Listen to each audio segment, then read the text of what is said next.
So there's a few trends we're seeing when it comes to the relationship between brands and football clubs. I think firstly, social media is obviously huge. It's been huge for a number of years, but I'm finding it quite interesting to see how brands and clubs can work together to make the social content more compelling. Previously, there's been a lot of templating in how you would go about that, but now I think there's more genuine innovation in how you're telling stories and how are you using social media from not just a post perspective, but in terms of reaching fans through maybe organic posts, dark posts, and investing in that channel. Secondly, we're seeing a lot more interest in the women's part of those football clubs, particularly if they have a WSL team. It's a really important storytelling piece at the moment, and I think we're seeing more and more that that's driving ROI. It's such fantastic rich storytelling that it's a really compelling part of the commercial narrative at the moment.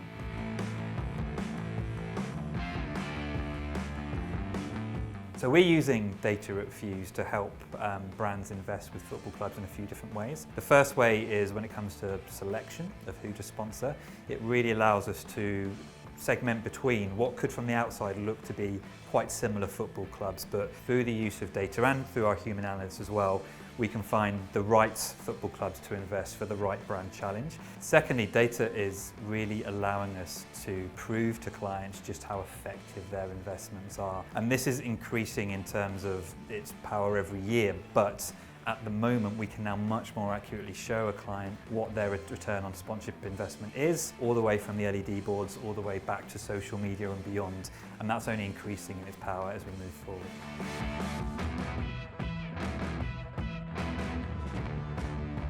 When it comes to sponsorships and what that can do to help a rights holder or help a sport, I think probably the most straightforward answer that most people would think about is investment in areas that need the investment, and that could be women's sports. It could also be sports that don't quite have the headlines or the audiences that football might do. There are a number of ways in there that investment commercially can really help drive sports forward.